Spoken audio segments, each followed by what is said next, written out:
Here's a big breaking coming in from Sri Lanka. While we see a state of emergency in that country, the Sri Lankan national television has now stopped airing. It goes off air. Sri Lanka state-run national television, Rupavahini Corporation as it's called, has now stopped live telecasting. The measure was taken after anti-government protesters breached the state-owned media institution and took over the office. This is, of course, really telling of the kind of situation that right now prevails in the country, the island country of Sri Lanka, a never-seen-before crisis of this nature that has forced the citizens onto the streets. And to adopt these kind of measures to try and gain attention on their demands that they've put forth, one of which that they've resorted to is to capture the national television, Sri Lankan-owned national television, the state-run television called Rupavahini Corporation. They've taken over the premises, completely infiltrated the office, and now we hear that Rupavahini Corporation, the national television of Sri Lanka, has stopped live telecast. The measure has come after the anti-government protesters breached the state-owned media institution and took over.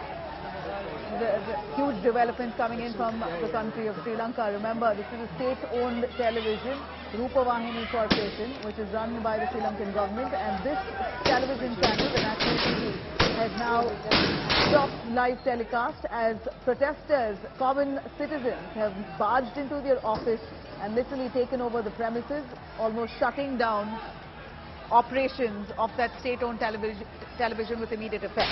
Most of those protesters there have breached into the office of the state-owned media institute, have completely taken over that office, and now we believe that the Rupavahini Corporation has shut operations in the meanwhile. As protesters have infiltrated into the office premises, the state-run television has now stopped functioning.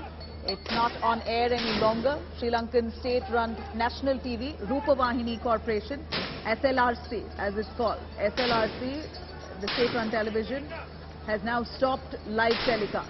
The measure was taken after anti-government protesters breached the state-owned media institute and completely took over. This is certainly a dire situation for the people of Sri Lanka. Not only are people coming out and protesting the regime which have let them down, in fact blaming the Rajapaksas entirely, wholly, solely for this economic meltdown that's brought Sri Lanka to its knees. Remember, barely any access to basic necessities, no food, no fuel, no medicines. This is the situation that people are facing over the last 2 months. It's a situation that has snowballed for the last 98 days as per our reporters on ground, but yet no solution was found. At this point, we see citizens there targeting every state-run institute, including this media channel.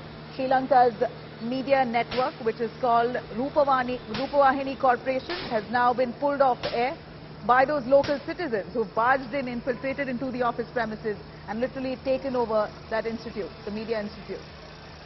Live visuals there, you see some of the snippets there coming in off that channel.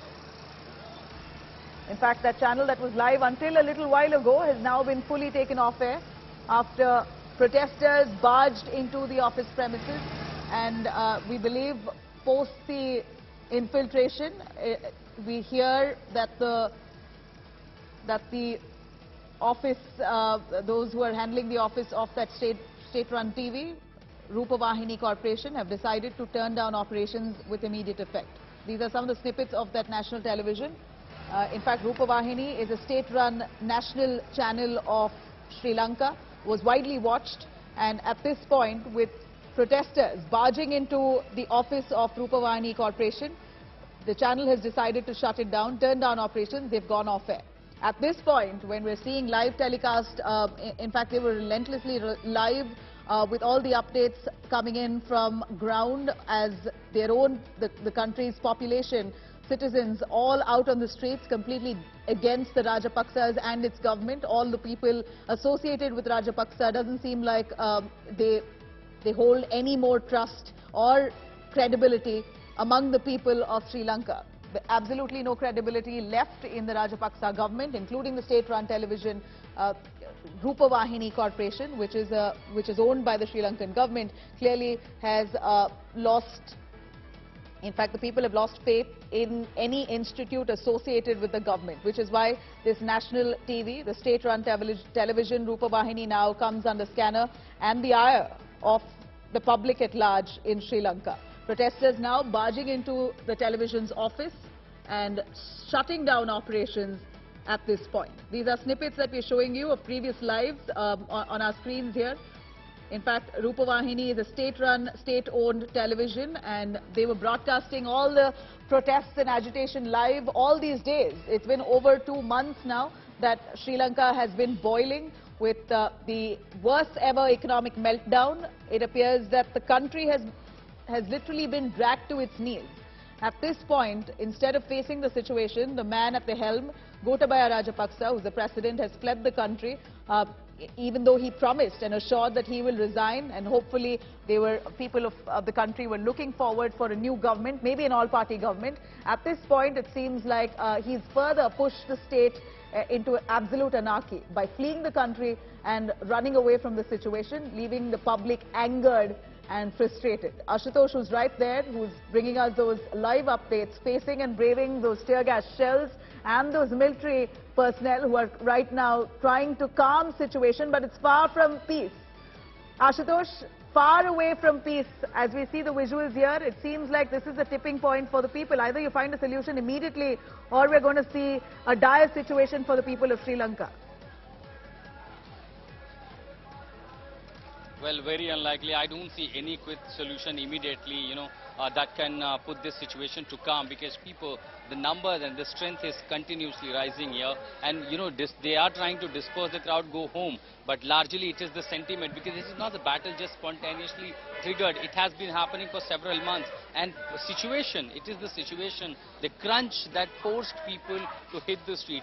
Most of these people have become unemployed. They left their jobs. The students are not going to college, not attending their classes to universities. Everyone is on the street, even the policemen, because the crunch has even hit the armed personnel, the army, the navy, even the coast guard. So everyone has affected. But remember, the fishermen, the most marginalized company, contributes huge in economy. Since there is no diesel, they can't go in the market. This country also export fish. Imagine this, they also produce rice. They export it, but everything has come to halt. The country has already exhausted its foreign reserve. They cannot import even a single tablet, single medicine. That is the situation here. And when there is such turmoil, when there is such financial crunches in the situation, now it is further leading to the political crisis. The allegation that against the Rajapaksa government is he indulged into the appeasement politics. He was engaged into the illegal practices, the corruption, the major charges, and of course the policy decisions, including the hefty foreign debt, and that perhaps led this country to at this situation, at this scale, where people are now hitting on the street. Wants all the MPs, this entire regime, the change in the government and fresh elections. A section also wants, let only the president change, let there be new government, new faces in the power and take decisions. Now the question is, even if there is a change in guards, whether people are ready to give them time, 6 months to 1 year, because there is no magic wand which can solve this crisis and bring back prosperity in the island just in a couple of weeks or just in a couple of months. At this point, we believe that Gotabaya Rajapaksa has literally run away from the situation. He's escaped not just because he faces a threat to life, but he's also worried that he may just be arrested. If there's a regime change or new government that could come into play, and that looks very likely to happen in the next few days or maybe a few hours. Looking at the anarchy-like situation that we see prevalent on the streets of Sri Lanka and Colombo particularly, it appears that a government should ideally be formed soon enough, and that's exactly the fear of Gotabaya Rajapaksa, that he's tried to escape any arrest. Considering the public, the population are blaming the Rajapaksas solely for this economic meltdown.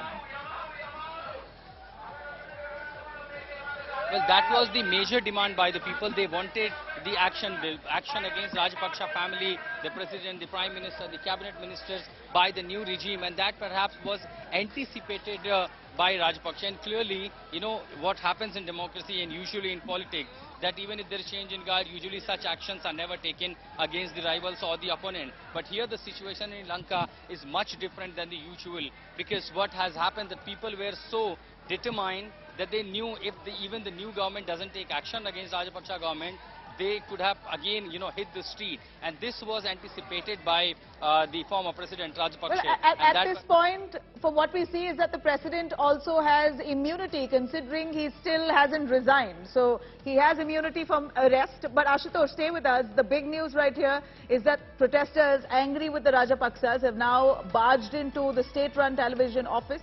Rupavahini Corporation, the national television of Sri Lanka, their office now been infiltrated by protesters, literally shutting doors of that channel, and that channel now has shut operations. It's off air. This is the latest information as we get right here, as Rupavahini, the state-run television of Sri Lanka, now goes off air as protesters barge into their office and take complete control.